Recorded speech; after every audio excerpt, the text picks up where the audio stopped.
What is up, rockers of the Rock Nation? This is your fellow rocker here, ex-Rockerman X here, and I am back with, well, my prediction video for WWE SummerSlam 2015, the biggest event of the summer, as they say.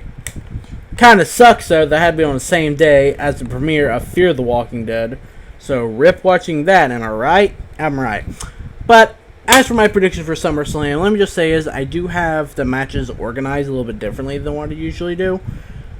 And you'll see what I'm talking about. Like, the main reason why I did it this way was because just as many matches as they are, and the types of matches, it's just easier to do it this way. But, further and foremost, on with my... Oh god, that hair looks horrible. Huh. Like, give me a second.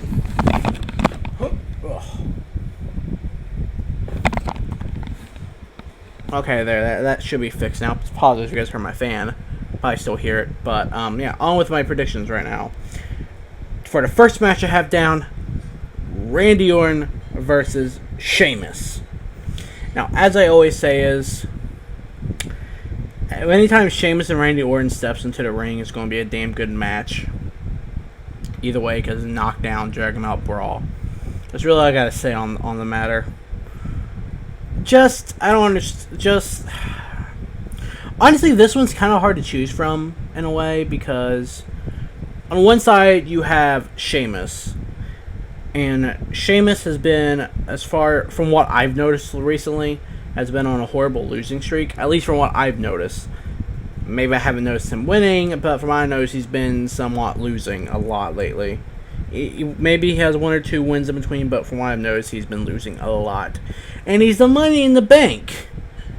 Then again, it still doesn't make sense to me for him being Mr. Money in the Bank. But I said that before, and I'll say it again. And on the other side, we have the Apex Predator, the Viper, Randy Orton, who has the ability to pull the RKO out of nowhere. That's really all I gotta say. But overall, as I said already, this match will probably be one of the well, I don't say one of the best, but one of the better matches of the night. Because obviously, I can pretty much tell you what's probably going to be the better matches, honestly. But my prediction will be Randy Orton winning. Simple as that. Just from the way they've been doing Sheamus lately, and from the way they've been doing Orton lately. And honestly, from the way I see it, Orton's going to end up winning.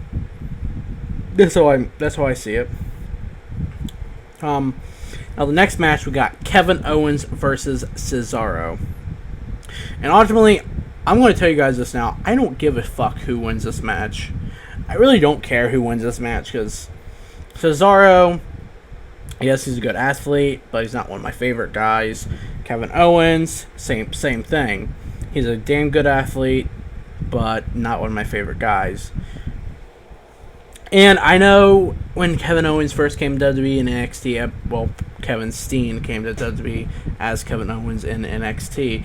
Everyone was so hype. He got called to the main roster. It was hype. Yes, I agree, it was hype. But, I don't know. Kevin Owens isn't one of my favorite guys. Cesaro isn't one of my favorite guys. I could care less who won this match. But I will say, too, that I like how they are pushing Cesaro lately, too. Since, of course, we all know Tyson Kidd has been injured, at least they're actually doing something logical with Cesaro, and they're using, and thank God they're allowing him to talk more, allowing him to use his talent more, stuff like that. At least they're pushing him a little bit. Then you have Kevin Owens, was, of course, he's been in the main event against John Cena three times. He's been in I don't know what. But my point being, though, is Kevin Owens... The only reason why I ultimately see here's my predictions, Kevin Owens is going to win. And the reason why I say this is because he lost to Cena 2 pay-per-views in a row. I don't think they're going to give him Kevin Owens, one of the biggest stars they have right now. Which is true. He is one of the biggest stars because how much of a following he has right at this moment. They're not going to have him lose 2 pay-per-views in a row, or 3 pay-per-views in a row. Then again, you never know. But then again, he is against Cesaro, so he might win or lose. And even Cesaro is getting the following with the Cesaro section signs and more of the following too. So you ultimately don't know what's going to happen and who will win, who will lose this match. Just how I see it, since Kevin Owens lost 2 pay-per-views in a row, I want to have to go with Kevin Owens. Simple as that. And now we have the next match I want to talk about here. Dolph Ziggler versus Rusev. Now, ultimately, I will say this, that this match was awfully long awaited because, of course, Lana and Ziggler, Rusev and Summer Rae. Nah. I mean, don't get me wrong, the storyline's good. The storyline's there, the storyline's good. It's like a love interest thing. Rusev fucking jealous or some shit. And he's using Summer Rae to make Lana jealous. That's basically what's happening. And then you have Dolph Ziggler, the guy in the middle, who is with Lana. So it's a nice storyline there. Don't get me wrong. That's not what I'm talking about. But again, with Ziggler being out for about 6 weeks, was it? I think it was 6 weeks, approximately. 5 or 6 weeks, approximately. I'm gonna have to go just because, again, with the following Dolph Ziggler has. Because everybody, then again, you don't know exactly what's going to happen, but I feel like there's probably going to be more matches later down the line with Ziggler and Rusev. But as for this match, I'm probably going to go Ziggler for the most part. And plus, he's originally one of my home state boys. So, that sounds so wrong. He's from my home state originally. He doesn't, that's what I'm saying, Ziggler. So, there you go. But I have Dolph Ziggler versus Rusev. Dolph Ziggler picks. I can't speak. Dolph Ziggler will pick up the win. Simple as that. And now here comes the next match that I'm talking about. Probably should save this match for last, but just the way I have the match organized. But I will say this. This is probably going to be my favorite match of the night. Not purely because of nostalgia. Not because of the people who are in it, but ultimately because you know it's going to be a damn good match anytime you see one of these two names pop up. Well, not necessarily a damn good match, but when you see one name pop up, it's usually a damn good match, at least to me. The Undertaker. Wait, let me do it. Let me do a better setup. We got the Phenom, the Dead Man, the Undertaker versus the Beast Incarnate, Brock Lesnar. Ultimately, I gotta go with the Grim Reaper here. The Phenom, the Dead Man. I have to go with the Undertaker, and I'll tell you that later. But before I said, as I said, this match will be a good match because we've seen their brawls on Raw the night after Battleground. We've seen what happened at Battleground. We've seen their encounter this past Monday on Raw. Anytime those two get in the ring together, it's fucking, I don't even know. It's fucking damn good. And then we've seen WrestleMania, how good that match was back to WrestleMania 30. Sadly, Undertaker lost. Wish he didn't. But still. But the reason why I'm going with the Undertaker, only because, well, part of because he, and by the way, not all these are because I'm biased, by the way. This is probably one of them because I'm biased. But we got the Undertaker. That's really all I got to say. Because I don't give a fuck who you are.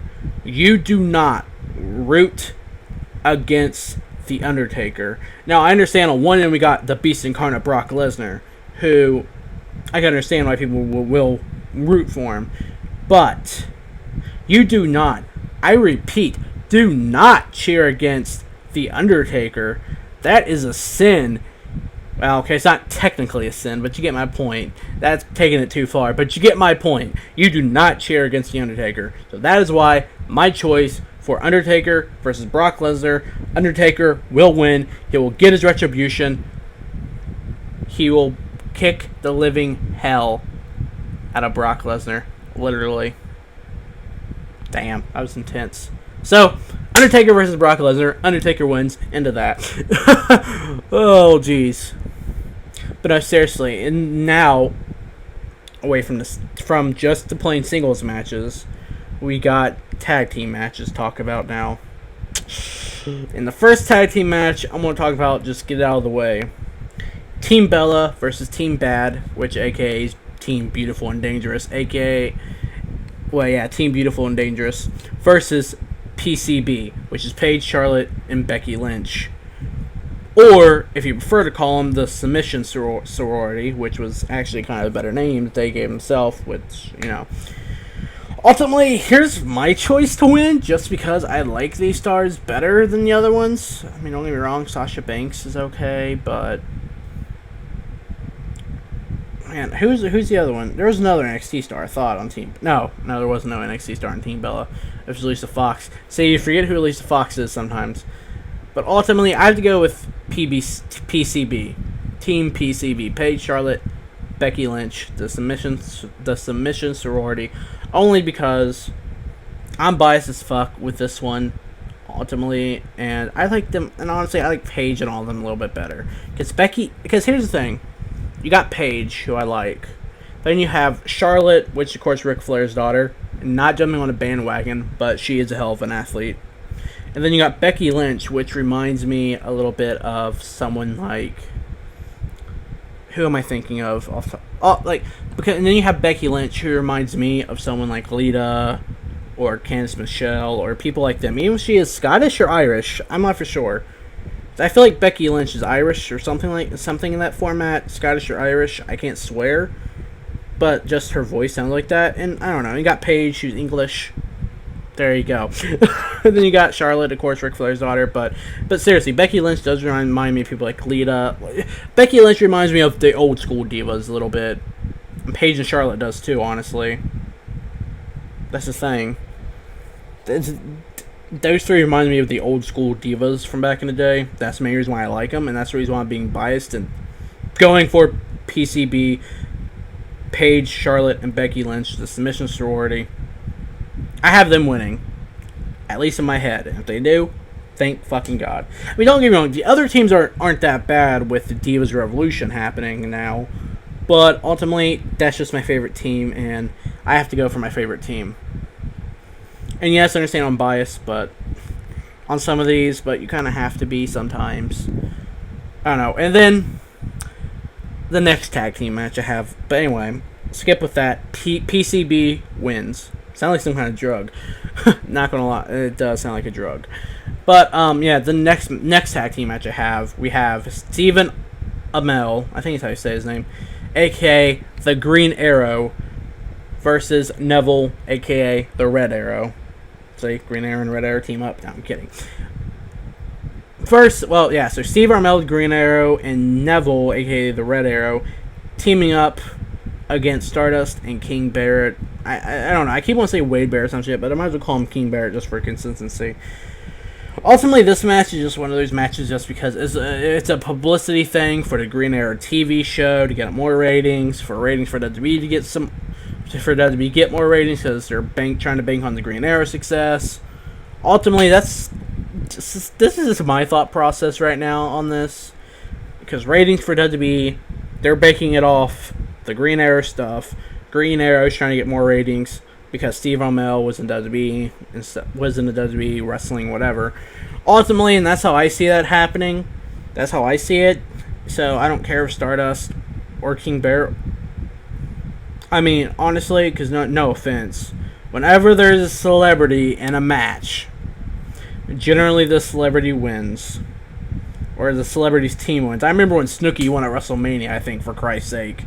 Snooki against, I think, then again, it was against Vicky Guerrero, but still, you get my point. I remember when Snooki won at WrestleMania.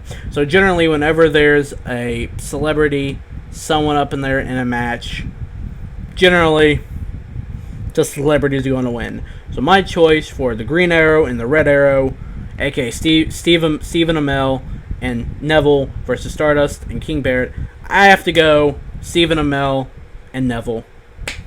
That's how I see it. That's honestly how I see it. So there's nothing more to that. Shit, awkward laughing. Okay, in the next tag team match, we got Bray Wyatt and Luke Harper, 2/3 of the Wyatt family. I think if Eric Rowan comes back and joins the Wyatt family, I'd be happy. I have a feeling there will be a Shield reunion sometime. Probably once Eric Rowan comes back. Once the Authority shit's over with, because you know it's going to end eventually. There's going to be a full Wyatt family and a full Shield reunion, probably. This is what... And see, this is just the makes. And that was that rumor forever ago about the Wyatt family reuniting and the Shield kind of reuniting. Right now, it's like 2/3 of the teams are reunited, and there's still that last member out. I have a feeling sooner or later, Eric Rowan's, once he gets help, I think he was injured, or no, Eric Rowan's comes back into play with the Wyatt family, they're going to have to bring someone else into the Shield. So I'm assuming it's probably going to happen.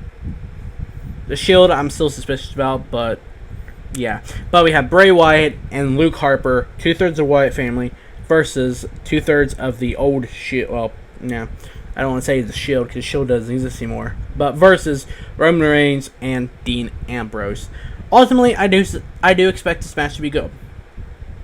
Because Roman Reigns, he can. People say he can't do shit, but he really can. Of course, you got the lunatic fringe Dean Ambrose.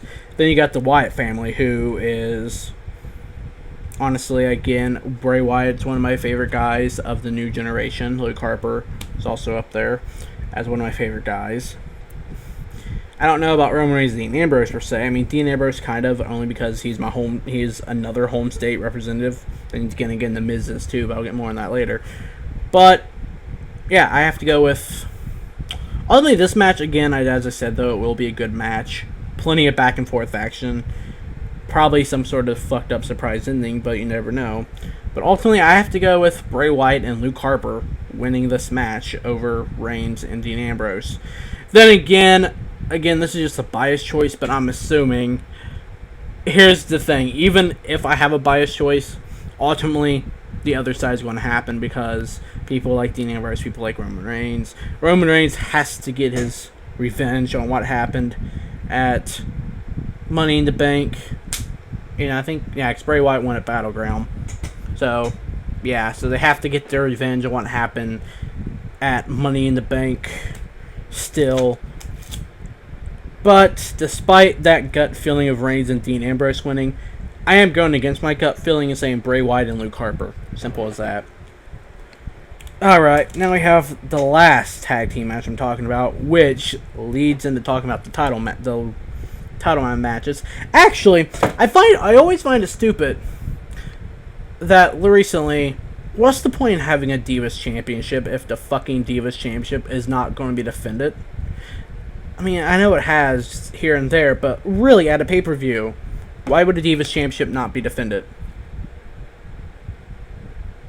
I mean, honestly. And then I heard rumors that, sorry, this is like off topic, but then I also heard rumors that they're doing a Divas Tag Team Championship sooner or later. Be like, what be the point in that? But anyway, that is kind of logical to me because then again, because what tag team match we're talking about and tag team, you know, because I don't really come in here and talk about rumors that much anymore. I mainly just do pay-per-views, prediction reviews, and occasionally I will come here and talk about something that happens. But the next tag team match is the WWE Tag Team Championship match. Primetime players who are the current champions versus the New Day versus the Lucha Dragons versus Los Matadores, a fatal four-way tag team championship match. And already, I'm sorry, people who like Los Matadores, I'm already ruling them out of winning because they're Los Matadores, formerly I think Epico and Primo, if I remember right. Los Matadores, there's no way, chance in hell they're winning. So that means at least the Lucha Dragons has the possibility to win. See how I'm going there? Because I'm sorry, the Lucha Dragons, they actually do have a chance of winning. Even though it'd probably be too early for them to hold the big WWE Tag Team Champions besides the NXT, but still, you get my point. But ultimately, I'm going New Day to win. As always, I have to go New Day winning. Why? Because something has to go here with this tag team thing. I mean, you can't have one tag team hold the belts for too long, and you can't have one tag team hold the belts for too short. Don't know what I'm saying? The New Day is probably going to win this, and this is my logical head thinking, which is usually wrong. But because, here's the thing. There's basically been a somewhat small feud here and there between Primetime Players and New Day, mainly because of tag team championships, yes. in the tag team, and of course New Day wants to become the 2-time tag team champs, but that's my point of logical thinking, is the fact there has to be something going to happen. Something has to happen in the tag team division here, because with only 4 tag teams, basically, like 4 regular tag teams, something's a little bit off here. I mean, Bray Wyatt and Luke Harper, they're technically a tag team again. If Eric Rowan comes back in, Eric Rowan and Luke Harper would be a tag team again. Bray Wyatt would be the singles competitor. Why not add Bray and Harper into the mix or something for the tag team championships? Make stuff interesting. Put Roman Reigns, Dean, Ambrose permanently back together. Make them part of a tag team division. Of course, they can be singles as well, but make them a tag team, a permanent tag team, while still make those 2 teams be permanent tag teams, at least for now. Then again, they really couldn't do that because they had to find some logical story to break them up. But still, make those 2 teams tag team, but yet you can still keep them singles competitors if you want to. It's possible. But my point of it is, something needs to happen in a tag team division with only approximately 4 tag teams every week. I mean, yeah, the Usos, Jimmy or John. Is it Jimmy or... I forget. Is it Jim? What's Jimmy or... I don't remember the Usos' names. One's Jimmy. Jimmy and Jay. I forget which one's injured. But even if the Usos came back to the tag team, that would actually do something for the tag team division. Because there's only 4 tag teams. The tag team division is literally shit, and there's no logical, really no storylines behind it, and I'm sorry to say. But I do like the New Day, so I have to go New Day winning. That was a long way to get around to my point, but I have to go New Day winning, only because they're the only tag team I really care about right now. Well, Primetime Players a little bit, Lucha Dragons a little bit as well, but that's like 3 out of 4. But the main one that I really care about is the New Day. Simple as that. So I have to go New Day winning. I'm sorry, people. Guess the only tag team I really care about. God damn, my hair's getting all fluffy again right there. Oh well. Alright. Now, as for the Intercontinental, away from tag teams into another title match, the WWE Intercontinental Championship. Ryback, who's the current champion, versus The Big Show versus The Miz. And ultimately, I'm already saying... Then again, serious question. Anyone watch this, leave in the comments below. Or tweet me it or something. Has Big Show ever held the Intercontinental Championship? I think he has once. But has the Big Show ever held the Intercontinental Championship? I know The Miz has. But has the Big Show ever held it? I don't know. I'm curious now. But just because, again, Big Show is one of my favorite stars from back in the day, I'm not going to go based off that, because Ryback, or in The Miz, another biased pick would be The Miz, because he is, Cleveland, Ohio, so a home state boy, home state representative. But ultimately, just because of the way WWE's doing, and I know they're not going to make him lose the belt anytime soon, or will happen in the future, but not anytime soon, Ryback is going to retain the Intercontinental Championship. That's all I got to say on that match. Because we know whether The Miz The Miz might win, Big Show might win, Ryback may win. It's a triple threat. You really don't know what's going to happen. But my prediction and the way my thought train's going, I have to go Ryback, because he's only had, one title? Actually, no, I don't think he even has one title defense yet. I know he won it back at... No, he has had at least one. But I know he won it back at Elimination Chamber. And I don't think he's really had defense. He probably has, but... Well, no. Yeah, he had to have had at least one at Money in the Bank. Yeah. Against Big Show, I think. Then Battleground was skipped. Yeah. Alright, I had to think to myself what actually happened. But he only had one title defense, from what I remember. So, I'm going to assume, though, that Ryback will win the Intercontinental... Will win this match and defend his Intercontinental Championship. That's all I gotta say on this match. And here comes the next match of the night. Well, not really the next match, but the last match I have to talk about. And a winner-take-all, title for title, so basically a double title match, as you would put it. The WWE United States and the WWE World Heavyweight Championships are both on the line here, folks. And I don't think we've seen a double title match since the two WWE... Well, technically a double title match since the WWE Championships were put together. Honestly. Yeah, since the World Heavyweight and the WWE is put together at TLC, at a TLC pay-per-view. Then again, both WWE champions were on the line at one point at CM Punk versus Cena, but that was forever ago. But then since TLC, one of the TLCs, we haven't seen a double title match for a while, as far as technically a double title match. But ultimately, this match, I do have high hopes for this match because it's John Cena and Seth Rollins. Much I don't like Rollins, he is a pretty good competitor, and it's John Cena. I don't care. I respect the guy. I don't care how many people bashes. I respect the guy. I don't care how many people bashes his wrestling skills. He's a pretty athletic guy as well. Simple as that. But ultimately, just because of the way this match, in my head, again, I see this happening somewhat in a way. I'm trying to put like rumors in the mix, trying to put logic, because sooner or later the authority stuff's going to have to come to an end, and sooner or later there is a rumor that Triple H is supposed to face Seth Rollins. I don't know when that's actually going to happen, but yeah, that's how I see it. But ultimately, and just because that Triple H versus Seth Rollins match, that's possibly will happen in the future, in my head, because that rumor that happened, I have to go John Cena with this, ultimately.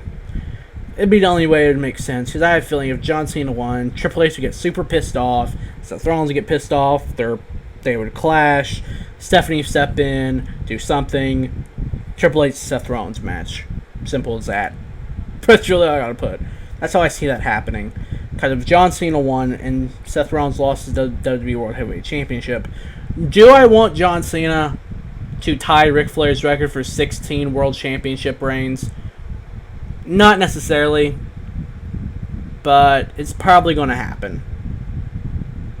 Because Ric Flair was the Ric Flair of his time.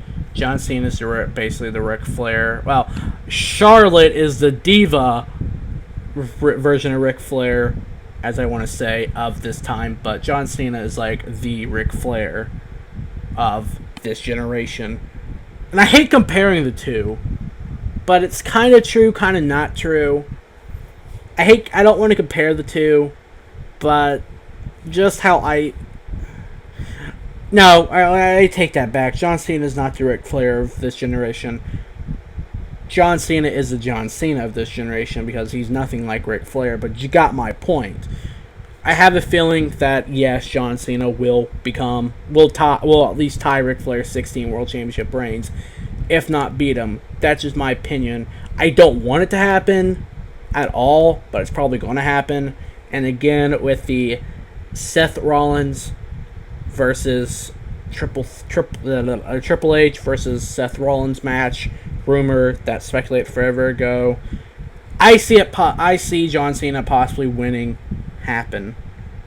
Will it make him a little bit more overrated than what he probably is? Yes. Don't get me wrong, Cena, I respect the guy for what he does. I respect him from the. Again, he ain't I like him back as Dr. Thugonomics. Don't like him that much anymore, but I do respect the guy. Seth Rollins, hell of an athlete, not particularly one of my favorite guys. But just in my head, how I'm gathering information in my head, as I said, this Triple H versus Seth Rollins match rumor. The only way I see that happening if Seth Rollins lost the WWE Championship. So ultimately, it's John Cena who has the United States Championship. So I don't think they'll make John Cena lose the United States Championship anytime soon. And by soon, I mean at least SummerSlam. But that's how I see it, honestly. John Cena will win. He will retain the United States Championship, become the World Heavyweight Champion for the 16th time. Again, as much as I want that to happen, it probably will. But this is how I see stuff going down with that match. At least the breakdown of the afterwards. Ultimately, though, it should be a good match no matter what. Because, again, it's John Cena. He's an hell of an athlete. Seth Rollins, much as I don't really like his persona and stuff like that, he is another hell of an athlete. But ultimately, this is how I see this breaking down. This match break down afterwards, at least in my head, how I see it breaking down. And in logical sense, it does make sense, but I don't know. And ultimately, this is how I do see all of SummerSlam breaking down too. This is like my finalized prediction list, literally. So yeah, that's really all I gotta say. In case you guys just missed me talking about anything, the predictions will be down in the description. My links to all my, well, not all my social media, but basically my Facebook page. Not my personal Facebook, but my Facebook page. My Twitter, and my Twitch account. If you guys want to catch me live streaming, that's about where that's where a lot of my gaming is now anymore, on Twitch. So, but if you guys feel like following any one of those will also be down in the description. So if you guys are new to my channel and like this, like any of my content, subscribe to the YouTube channel if you're new. And until next time, guys, live free and rock.